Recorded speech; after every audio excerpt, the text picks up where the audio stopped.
नमस्कार, मैं Ankit Kumar study dynamic YouTube channel में फिर से आपका एक बार स्वागत है। चलिए दोस्तों, आगे इस ऑब्जेक्टिव को सोल्व करते हैं। चूँकि ये ऑब्जेक्टिव जो है क्लास टेंथ मैथ्स का ये ऑब्जेक्टिव है, जो कि बोर्ड एग्ज़ाम के लिए काफ़ी इम्पोर्टेंट है। तो आइए इस क्वेश्चन को सोल्व करने का प्रयास करते हैं। चूँकि इस तरह के क्वेश्चन जो है बोर्ड एग्ज़ाम में ज़्यादातर पूछे जाते हैं, तो आइए आज इसे जानने का प्रयास करते हैं कि इन ऑब्जेक्टिव को कैसे सोल्व किया जाएगा और कम समय में आंसर कैसे ज्ञात किया जाएगा।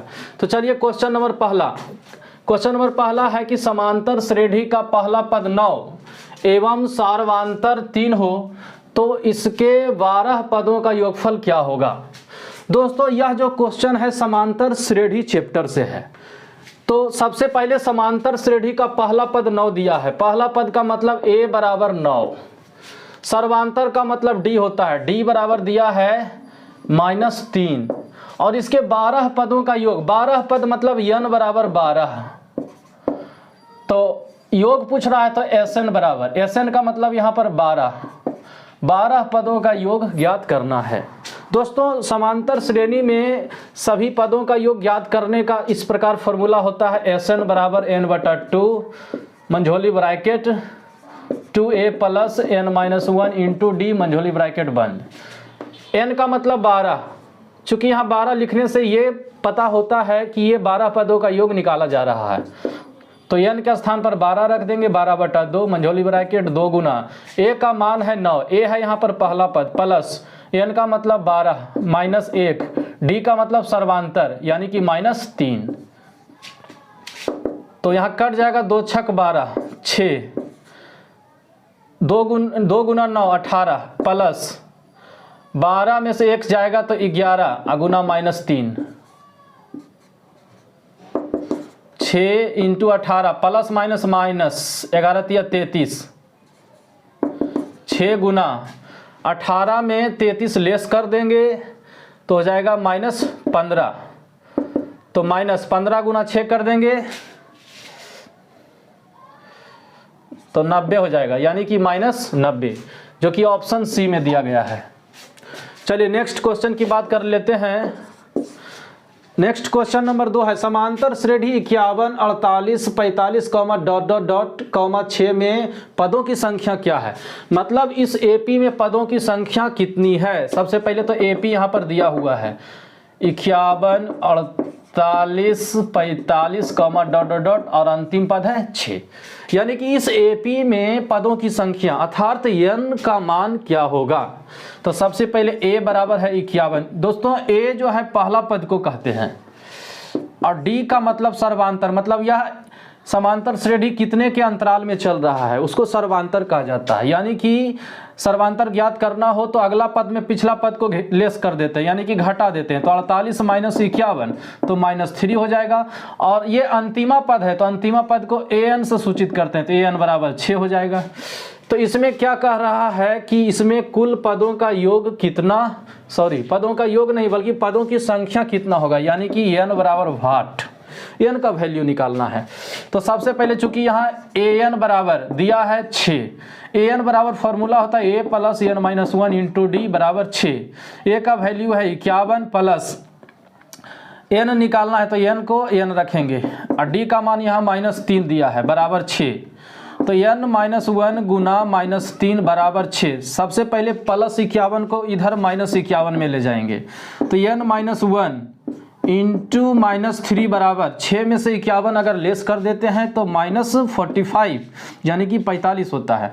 तो n-1 बराबर -45 बटा -3 गुना में था, इधर गया भागा में, ऊपर नीचे माइनस कट गया, 15 तिया 45 यानी कि 15। तो n बराबर 15 और -1 उधर जा रहा है +1 16।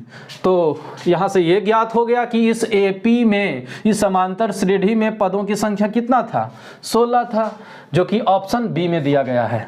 चलिए नेक्स्ट क्वेश्चन नंबर 3 की बात करते हैं। क्वेश्चन नंबर 3 है कि √3 tan a -3 बराबर 0, तो a का वैल्यू क्या होगा। सबसे पहले यहाँ दिया है √3 tan a -3 बराबर 0, तो √3 tan a -3 को उधर ले जाएंगे तो +3 हो जाएगा, और √3 इधर गुना में है तो उधर जाएगा भाग में, तो हो जाएगा tan a बराबर 3/√3। अब 3/√3 को अगर हर परिमेयकरण कर देंगे तो √3/√3 से गुना कर देंगे इसमें, तो यहाँ पर हो जाता है tan a बराबर 3√3 ऊपर हो जाता है, और नीचे √3 गुना √3 करते हैं तो √9 आता है, √9 का वर्गमूल होता है 3, और 3 से 3 काट देंगे तो हो जाएगा √3। तो tan a बराबर हो जाता है √3 tan 60 डिग्री में होता है, तो tan 60 डिग्री बराबर √3, तो tan से tan हट जाएगा तो a बराबर हो जाएगा 60 डिग्री, अर्थात यहाँ पर a का वैल्यू हो गया ऑप्शन बी यानी कि 60 डिग्री। तो चलिए आप क्वेश्चन नंबर 4 की ओर आगे बढ़ते हैं।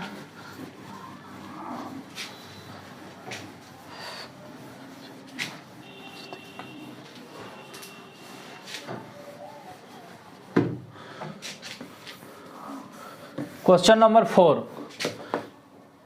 ध्यान दीजिए। क्वेश्चन नंबर 4 है, किसी मीनार की ऊंचाई 15 मीटर है, जब सूर्य का उन्नयन कोण 60 डिग्री हो तो मीनार की छाया की लंबाई क्या होगा।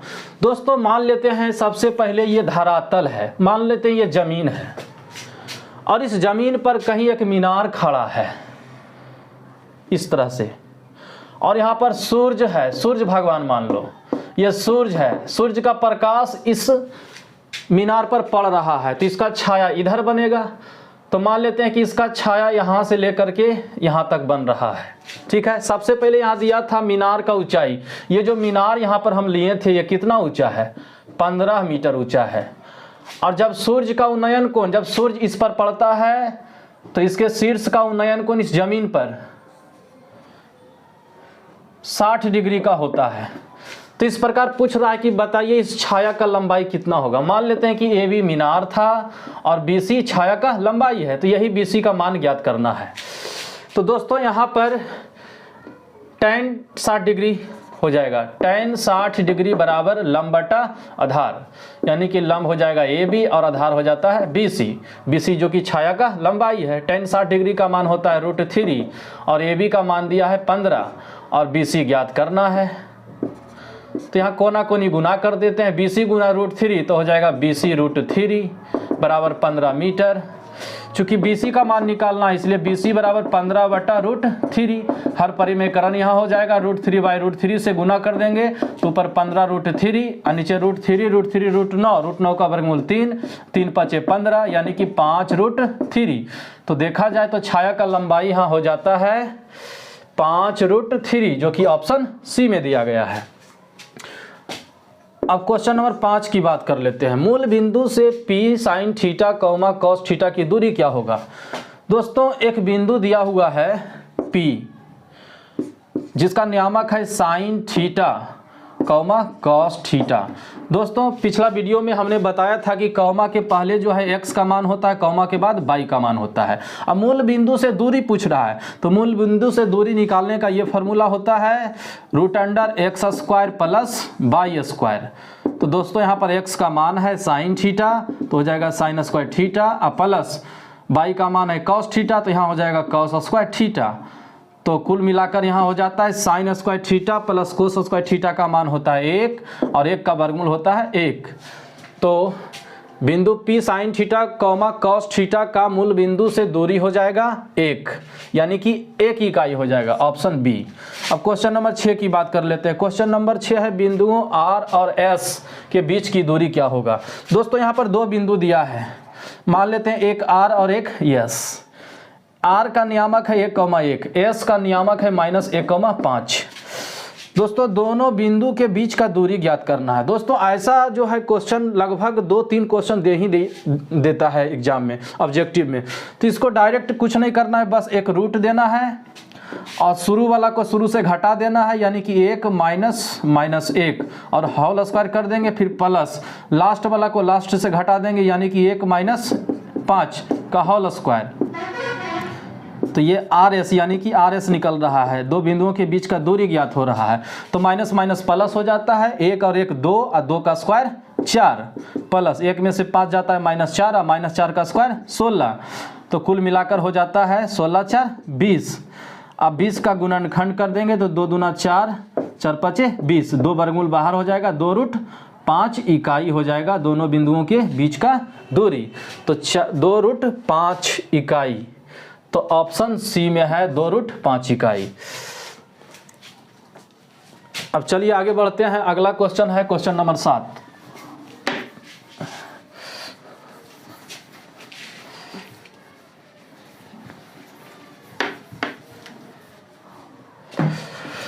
क्वेश्चन नंबर 7 क्या लिखा है कि बिंदुओं M और N को मिलाने वाले रेखाखंड के मध्य बिंदु के नियामक क्या होगा। दोस्तों यहाँ पर 2 बिंदु दिया हुआ है। चलिए 2 बिंदु यहाँ पर मान लेते हैं, एक M और एक N, जो कि दोनों का नियामक अलग अलग दिया है, -2,10 और एक का नियामक दिया है -8,14। अब यहाँ पर ये पूछ रहा है कि दोनों बिंदु को जो मिलाने वाला रेखाखंड है, इस रेखाखंड का मिडिल पॉइंट क्या होगा। मिडिल पॉइंट मतलब मध्य बिंदु।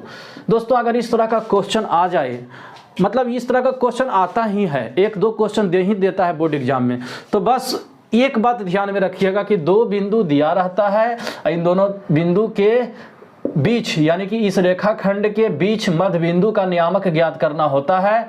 तो बस कुछ नहीं करना है, शुरू वाला को शुरू से जोड़ देना है, -2 प्लस -8 और 2 से भाग कर देंगे, फिर कॉमा, लास्ट वाला को लास्ट से जोड़ देंगे, 10 प्लस 14 और 2 से भाग कर देंगे, यानी कि प्लस माइनस माइनस हो जाता है -8। तो -2 -8 -10/2 और इधर 24/2, इधर काट देंगे तो 12 हो जाएगा, इधर काट देंगे तो 5 हो जाएगा, -5,12।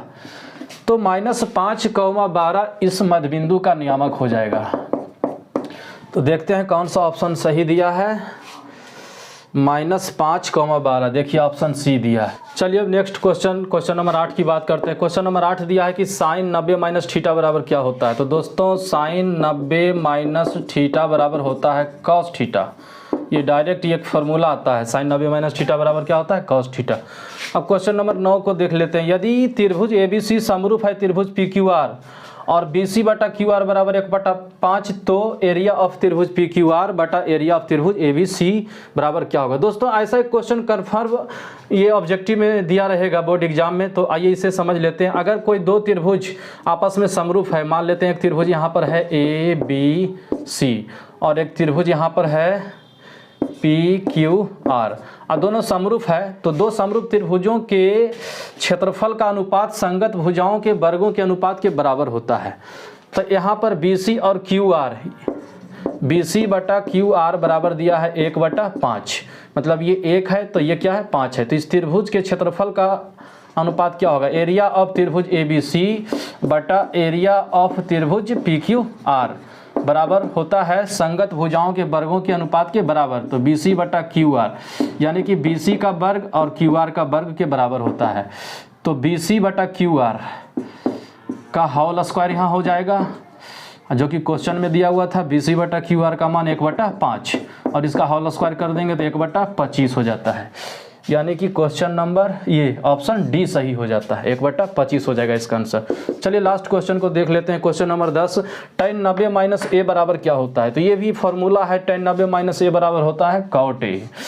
तो इस तरह से ये 10 ऑब्जेक्टिव जो कि एग्जाम में इस तरह से पूछे जाते हैं, तो इसे अच्छी तरह से आप लोग समझ सकते हैं।